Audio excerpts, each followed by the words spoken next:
Welcome to Bite at a Time Books, where we read you your favorite classics one bite at a time. My name is Bree Carlile, and I love to read and wanted to share my passion with listeners like you. You can sign up for our newsletter at biteatatimebooks.com. You'll also find our new t-shirts in the shop, including podcast shirts and quote shirts from your favorite classic novels. Be sure to follow my show on your favorite podcast platform so you get all the new episodes. We're part of the Bite at a Time Books Productions Network. If you'd also like to hear what inspired your favorite classic author to write their novels, and what was going on in the world at the time, check out the Bite at a Time Books Behind the Story podcast, wherever you listen to podcasts. Today we'll be continuing Les Miserables by Victor Hugo. Book 5th, The Excellence of Misfortune. Chapter 1. Marius Indigent. Life became hard for Marius. It was nothing to eat his clothes and his watch. He ate of that terrible, inexpressible thing that is called de la vache enragée. That is to say, he endured great hardships and privations. A terrible thing, that is, containing days without bread, nights without sleep, evenings without a candle, a hearth without a fire, weeks without work, a future without hope, a coat out at the elbows, an old hat which evokes the laughter of young girls, a door which one finds locked on one at night because one's rent is not paid, the insolence of the porter and the cookshop man, the sneers of neighbors, humiliations, dignity trampled on, work of whatever nature accepted, disgusts, bitterness, despondency. Marius learned how all this is eaten, and how such are often the only things which one has to devour.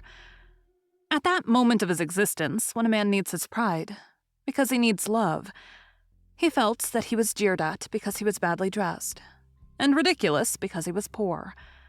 At the age when youth swells the heart with imperial pride, he dropped his eyes more than once on his dilapidated boots, and he knew the unjust shame and the poignant blushes of wretchedness, admirable and terrible trial from which the feeble emerge base, from which the strong emerge sublime, a crucible into which destiny casts a man whenever it desires a scoundrel or a demigod. For many great deeds are performed in petty combats. There are instances of bravery ignored and obstinate, which defend themselves step by step in that fatal onslaught of necessities and turpitudes. Noble and mysterious triumphs which no eye beholds, which are requited with no renown, which are saluted with no trumpet blast.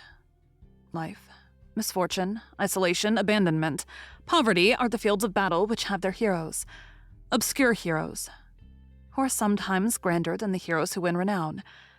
Firm and rare natures are thus created. Misery, almost always a stepmother, is sometimes a mother. Destitution gives birth to might of soul and spirit. Distress is the nurse of pride. Unhappiness is a good milk for the magnanimous. There came a moment in Marius's life when he swept his own landing, when he bought his sous worth of brie cheese at the fruiterer's, when he waited until twilight had fallen to slip into the baker's and purchase a loaf, which he carried off furtively to his attic as though he had stolen it.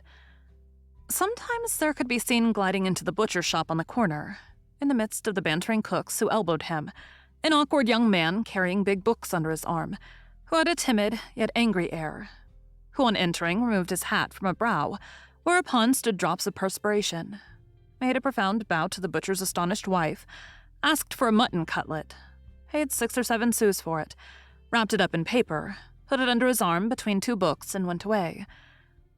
It was Marius. On this cutlet, which he cooked for himself, he lived for 3 days. On the first day he ate the meat. On the second he ate the fat. On the third he gnawed the bone.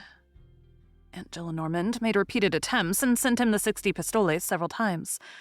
Marius returned them on every occasion, saying that he needed nothing.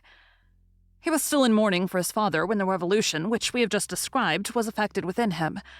From that time forth, he had not put off his black garments, but his garments were quitting him. The day came when he had no longer a coat. The trousers would go next. What was to be done? Courfeyrac, to whom he had, on his side, done some good turns, gave him an old coat. For 30 sous, Marius got it turned by some porter or other, and it was a new coat. But this coat was green. Then Marius ceased to go out until after nightfall.